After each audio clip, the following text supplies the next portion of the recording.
Hello বন্ধুরা, welcome to my YouTube channel. Upanishad Chandogya উপনিষদের শঙ্কর ভাষ্য অনুযায়ী ব্যাখ্যা স্বামী লোকেশ্বরানন্দ। ছান্দোগ্য উপনিষদে ছান্দোগ্য ব্রহ্মে মোট 10টি অধ্যায়। এর শেষ 8টি অধ্যায় নিয়ে এই উপনিষদ। তার একটি অধ্যায় অর্থাৎ প্রথম খণ্ড এই পর্বে আলোচিত হবে। চলো শুরু করা যাক। অমিতে তদক্ষর মুদগীতম উপাসিত উমিতি উদ্গায়তি তস্যপ ব্যাখ্যানম। ওম ইতি অর্থাৎ এই ওম, এতৎ অক্ষরম উদ্গীতম উপাসিত অর্থাৎ এই অক্ষরকে উদ্গীত রূপে উপাসনা করবে। হি ওম ইতি উদ্গায়তি কেমন করে তুমি এই ওম শব্দটি উচ্চারণ করো। তস্য উপব্যাখ্যানম অর্থাৎ তার ব্যাখ্যা এই। ব্রহ্মের নিকটতম প্রতিশব্দ হল ওম। কেউ যখন ওম উচ্চারণ করেন তখন তিনি ব্রহ্মেরই উপাসনা করেছেন।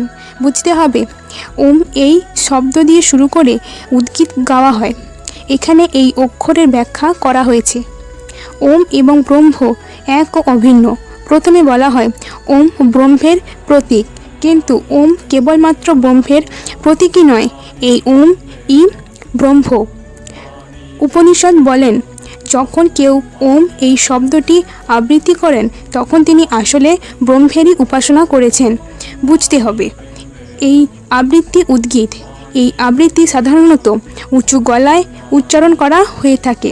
সাধক যখন ওম শব্দটি উচ্চস্বরে আবৃত্তি করেন তখন তিনি জানেন তিনি ব্রহ্মেরই উপাসনা করছেন। এই উপাসনার দ্বারাই ধীরে ধীরে মনের মলিনতা দূর হয়, চিত্তশুদ্ধি ঘটে। ওম এর গুরুত্ব পরবর্তী শ্লোকগুলিতে আলোচনা করা হয়েছে। এসাং ভূতানাং পৃথিবীর রস পৃথিব্বা আপো রস অপমোধয় রস উস্দিনাং পুরুষ রস পুরুষ বাগ রস বাচ ঋগ রস ঋচ শাম রস শাম উদ্গীত রস। এসাম ভূতানাম অর্থাৎ এই ভূত সমূহের। পৃথিবীর রস পৃথিবী সার, পৃথিব্বা অর্থাৎ পৃথিবী, আপ অর্থাৎ জল, রস অর্থাৎ সার, অপাম ঔষধয় রস অর্থাৎ জলের সার উদ্ভিদ, ঔষধীনাম পুরুষ রস অর্থাৎ উদ্ভিদের সার পুরুষ, পুরুষ বাক রস অর্থাৎ মানুষের সার বাক, বাচ ঋক রস অর্থাৎ ঋগ্বেদ, ঋচ সাম রস অর্থাৎ ঋগ্বেদের সার সামবেদ, সাম উদ্গীত রস অর্থাৎ সামবেদের সার উদ্গীত নামক অংশ। পৃথিবী হলো এই চরাচর ভূত সমূহের সার। জল পৃথিবীর সার, উদ্ভিদ জলের সার, মানুষ উদ্ভিদের সার, বাক মানুষের সার, ঋগ্বেদ বাকের সার, সামবেদ ঋগ্বেদের সার এবং উদ্গীত হলো সামবেদের সার। পৃথিবীতে জড় ও চেতন দুই রয়েছে। এরা কাকে আশ্রয় করে আছে? অবশ্যই পৃথিবীকে। এই জড় ও চেতন সব কিছুই পৃথিবী থেকে আসে। পৃথিবী এদের ধারণ করে রাখে এবং শেষে পৃথিবীতেই এরা ফিরে যায়। কিন্তু প্রশ্ন হলো, পৃথিবীকে কে ধারণ করে আছে? উত্তর জল। জল এবং মাটি মিশ্রণেই এই পৃথিবী। জল ছাড়া পৃথিবীর কোনো অস্তিত্বই থাকতে পারে না। আবার উদ্ভিদকে জলের সার বলা হয়, কারণ জল পেয়ে এরা বড় হয়। ঠিক সেরকমই মানুষই উদ্ভিদের সার, কারণ আমরা যে খাবার খাই তার পরিণাম হলো আমাদের এই শরীর, আর আমরা বেশিরভাগ উদ্ভিদজাত খাবারই পাই। মানবদেহের শ্রেষ্ঠ অংশ বাগিন্দ্রিয়, তাই বাকই মানবদেহের সার। বাকের মধ্যে শ্রেষ্ঠ ঋগ্বেদ এবং ঋগ্বেদের সার সামবেদ। পরিশেষে উদ্গীত অর্থাৎ ওঙ্কার হলো সামবেদের সার। স এষো রসানাং রসতম পরম পরার্ধষ্টম যুতগীত। স অর্থাৎ সেই, এষ অর্থাৎ এই, রসানাম অর্থাৎ রস বা সারসমূহের মধ্যে, রসতম অর্থাৎ শ্রেষ্ঠ রস, পরম অর্থাৎ সর্বশ্রেষ্ঠ, পরার্ধ অর্থাৎ পরম স্থান, ষষ্ঠম অর্থাৎ ষষ্ঠম। পৃথিবী, জল, উদ্ভিদ, মানুষ, বাক, ঋগ্বেদ, সামবেদ এবং উদ্গীত এই পর্যায়ক্রমে অষ্টম। যৎ অর্থাৎ যে, উদ্গীত অর্থাৎ উদ্গীত, ও ওম। সব রস বা সারসমূহের মধ্যে উদ্গীতই সর্বশ্রেষ্ঠ। জগতে যা কিছুর অস্তিত্ব আছে তার মধ্যে উদ্গীতই পরম বস্তু। পৃথিবী ইত্যাদি রসসমূহের মধ্যে এর স্থান অষ্টম। তা সত্ত্বেও এই উদ্গীতই সর্বোচ্চ স্থান অধিকার করে আছে। রসসমূহের মধ্যে উদ্গীতই হলো পরম রস থেকে ওম বলা হয়। ব্রহ্মের সাথে এক ও অভিন্ন বলে উদ্গীত বা ওমকে সর্বোচ্চ ও সর্বশ্রেষ্ঠ বলা হয়ে থাকে। কতমত কতমত সাম কতম কতমম উদ্গীত ইতি বিমিষ্টং ভবতি। কতমা অর্থাৎ কোনটি, কতমা ঋক অর্থাৎ কোনটি ঋক, কতমত কতমত সাম অর্থাৎ কোনটি সাম, কতমত কতমত উদ্গীত অর্থাৎ কোনটি উদ্গীত, ইতি বিমষ্টম ভবতি অর্থাৎ এই হলো প্রশ্ন। ঋক কি, সাম কি, উদ্গীতই বা কি, প্রশ্ন ওঠে। আগে বলা হয়েছে বাক বা বাক্যই হলো ঋগ্বেদের সার। এখন প্রশ্ন হলো কোনটি ঋক, কোনটি সাম আর কোনটি বা উদ্গীত। প্রশ্নটির গুরুত্ব বোঝাবার জন্য কতম শব্দটি বারবার ব্যবহার করা হয়েছে, কিন্তু কতম অর্থাৎ কোনটি শব্দটি উল্লেখ করা হচ্ছে কেন? অনেক কিছুর মধ্যে থেকে যখন একটিকে নির্দেশ করা হয় তখন কতম শব্দটি ব্যবহার করা হয়ে থাকে। ঋগ্বেদ একটি অখণ্ড বেদ, তাহলে এখানে ঋগ্বেদ বোঝাতে কতম শব্দটি প্রয়োগ করা হলো কেন? এর উত্তরে বলা হয়েছে যে ঋগ্বেদকে নয়, এর একটি মন্ত্রকে বোঝাতেই কতম শব্দটি ব্যবহার করা হয়েছে। বাগেব ঋক প্রাণ সমী সামমিত্যে তদক্ষরমুদ্গীত তদা এতুস্মিন তস্মিতুনং যদক চ প্রাণশ্চ ঋকশ্চ সামশ্চ। বাক এব ঋক অর্থাৎ বাক্যেই ঋক, বাকি ঋকের কারণ। প্রাণসাম অর্থাৎ প্রাণী অর্থাৎ প্রাণশক্তি, হল সাম কারণ প্রাণশক্তির সাহায্যেই সামগান করা হয়। ওম ইতি এতৎ অক্ষরম উদ্গীত অর্থাৎ এই ওম শব্দটি উদ্গীত। তৎ বই অর্থাৎ তা এই। এতৎ মিথুনম অর্থাৎ এই যুগল বস্তু। যৎ বাক প্রাণ চ ঋক চ সাম চ অর্থাৎ যা বাক ও প্রাণের এবং ঋক ও সামের যুগল। বাকি হলো ঋক, প্রাণ হলো সাম এবং উদ্গীতই হলো ওম। বাক ও প্রাণ এবং ঋক ও সাম এরা যুগল বস্তু। কার্য এবং কারণের সম্পর্ক বোঝাতে এখানে যুগল শব্দটি ব্যবহার করা হয়েছে। বস্তুত কার্য ও কারণ এক ও অভিন্ন। বাক হলো কারণ এবং ঋক হলো কার্য। যেহেতু কারণই কার্যে পরিণত হয় সেহেতু বাক ও ঋক অভেদ। প্রাণ এবং সামের বেলাতেও একথা প্রযোজ্য। উপনিষদের মতে এই স্থূল জগতে ক্রমবিকাশ পরপর এই পর্যায়ে হয়ে থাকে। পৃথিবী, জল, উদ্ভিদ, মানুষ, বাক, ঋক, সাম এবং উদ্গীত ও বা ওম। উদ্গীত হলো রসতম সারাৎসার, কারণের কারণ। পৃথিবী ইত্যাদি রসসমূহের মধ্যে এই উদ্গীত বা ওম অষ্টম স্থান অধিকার করে আছে। অর্থাৎ এই স্থূল জগতের ক্রমবিকাশের সর্বোচ্চ অবস্থাই হলো ওম। সব কিছুর অন্তরাত্মা ওম, সব কিছুর অন্তরাত্মা ওমই হলো পরমাত্মা। তদেস্মিন্নর্থমমি তেতস্মিন্নক্ষরে সংসৃজ্যতে যদা বৈ মিথুনং সমাগচ্ছত অপায়ত বৈ তাবন্ন নস্য কামম। তৎ অর্থাৎ এই, এতৎ অর্থাৎ এই, মিথুনম অর্থাৎ যুগল, ওম অর্থাৎ ইতি এতস্মিন অক্ষরে সংযোজ্যতে অর্থাৎ ওম এই অক্ষরে সম্মিলিত হয়। যদা বৈ যখনই, মিথুনও সমাগচ্ছত দুজনেই পরস্পর মিলিত হয়। তো অর্থাৎ তারা, অনন্যস্য কামম অপায়ত বৈ পরস্পরের কামনা পূর্ণ করে।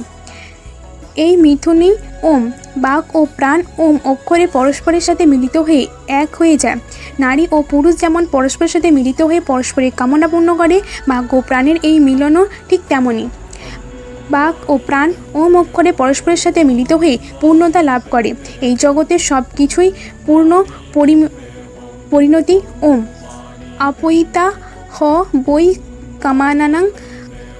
কামানাং ভবতি য এতদেবং বিদ্যানক্ষর মুদ্গীথম মুপাস্তে। অপৈতা অর্থাৎ তিনি লাভ করেন। হে বই কামানাম অর্থাৎ যা কামনা করেন। ভবতি অর্থাৎ হন। য অর্থাৎ যিনি। এতৎ অর্থাৎ একে। এবং অর্থাৎ এইভাবে। বিদ্যান অর্থাৎ জেনে। অক্ষরম অর্থাৎ ওমকে। উদ্গীতম অর্থাৎ উদ্গীত রূপে। উপাস্তে অর্থাৎ উপাসনা করেন। ওমই সব কিছু আশ্রয়। এইভাবে যিনি ওমকে উদ্গীত রূপে উপাসনা করেন তিনি যা যা পেতে চান এই লাভ করেন। ব্যাখ্যা: ওমকে যেভাবে উপাসনা করেন সে তাই লাভ করেন। এইভাবে ওমকে যিনি সকল বস্তুর আশ্রয়রূপে উপাসনা করেন তিনি তা কামনা করেন তাই লাভ করেন। শ্রুতি বলেছেন আমরা যার বা যা কিছুই উপাসনা করি তাই হয়ে যায়। তদা এতদনুজ্ঞা অক্ষরম যদি কিঞ্চানু জানাত্তমিত্যেব তদাহৈশ্চ এব সমৃদ্ধি যদানুজ্ঞা সমর্ধয়িতা হ বৈকামানাং ভবতি য এতদেবং বিদ্যানক্ষরং মুদ্গীথমুপাস্তে।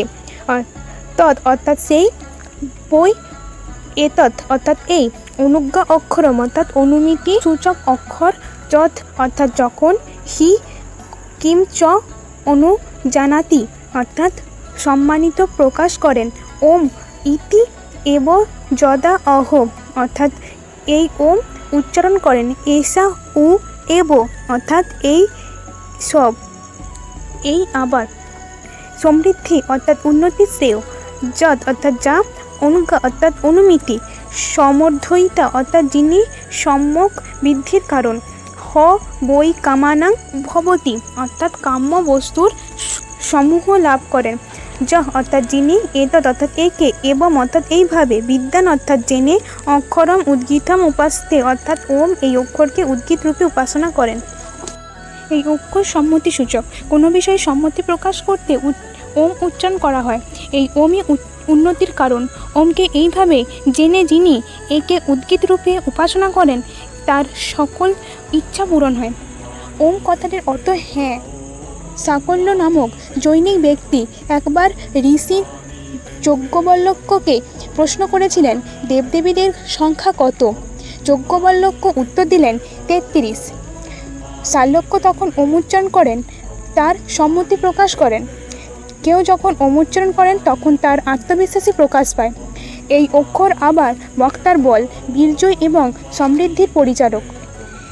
অতএব ওম মানুষের প্রাথমিক গুণাবলী প্রতীক। ওমকে উপাসনা করলে সাধকে সকল গুণ অর্জন করেন, তার শ্রেয় সমৃদ্ধি লাভ হয়।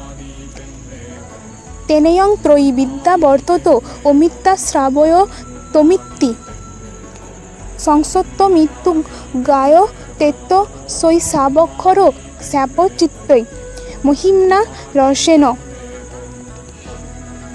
তেন অর্থাৎ এর দ্বারা, ইয়ম অর্থাৎ এই, ত্রয়ী বিদ্যা বর্ততে অর্থাৎ বেদের ত্রয় বিহিত কর্ম প্রবর্তিত হয়।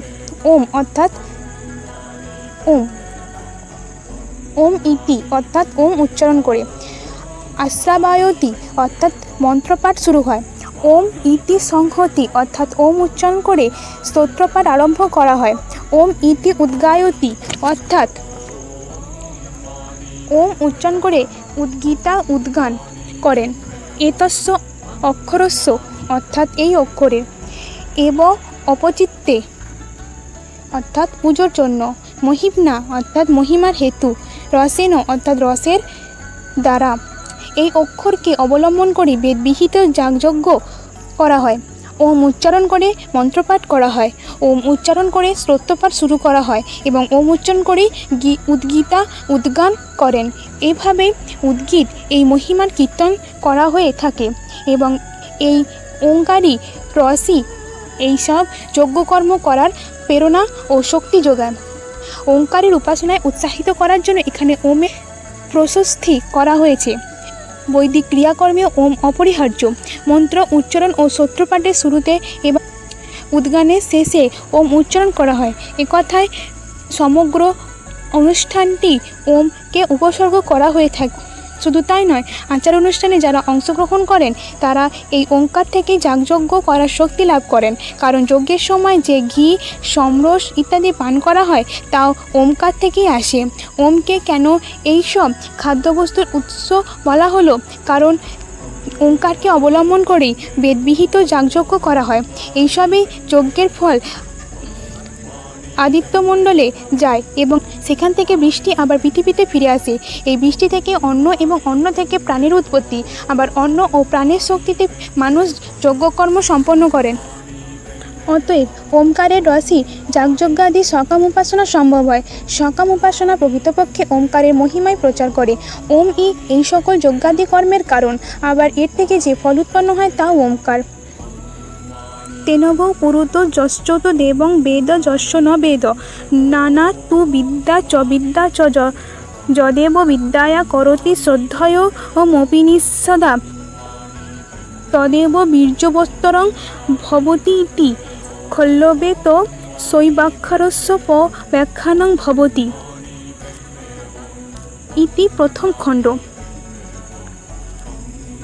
উভৌ অর্থাৎ উভয়েই, তেন অর্থাৎ তার শক্তির দ্বারা, কুরুত অর্থাৎ কর্ম করে, য চ অর্থাৎ এবং যিনি, এবং অর্থাৎ এইভাবে, বেদ অর্থাৎ জানেন, এতদ অর্থাৎ এই ওম সম্বন্ধে, য চ ন বেদ এবং যিনি জানেন না, বিদ্যা চ অবিদ্যা চ নানা তু অর্থাৎ জ্ঞান ও বিজ্ঞানের দুটি ভিন্ন বস্তু, যৎ অর্থাৎ যা কিছু, বিদ্যয়া করতি হয় জ্ঞানের দ্বারা করা হয়, শ্রদ্ধয়া অর্থাৎ শাস্ত্রবাক্য ও গুরুবাক্যে শ্রদ্ধাবান হয়ে, উপনিষদা অর্থাৎ উপনিষদের শিক্ষা অনুযায়ী, তৎএব অর্থাৎ বীর্যবত্তরম ভবতি অর্থাৎ তৎএব অর্থাৎ সেই কর্ম, বীর্যবত্তম ভবতি অধিক ফলপ্রদ হয়, ইতি অর্থাৎ এই, খলু অর্থাৎ নিশ্চিন্তভাবে, তস্য এব অক্ষরস্য উপব্যাখ্যানাম ভবতি অর্থাৎ এই অক্ষরের যথার্থ ব্যাখ্যা,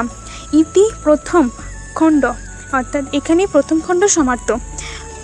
ওমকারের মহিমা কেউ জানুক বা না জানুক, উভয়েরই কর্মক্ষমতা ওমকার থেকে আসে, কিন্তু এই দুটি ক্ষেত্রে কর্মফল হয় ভিন্ন ভিন্ন।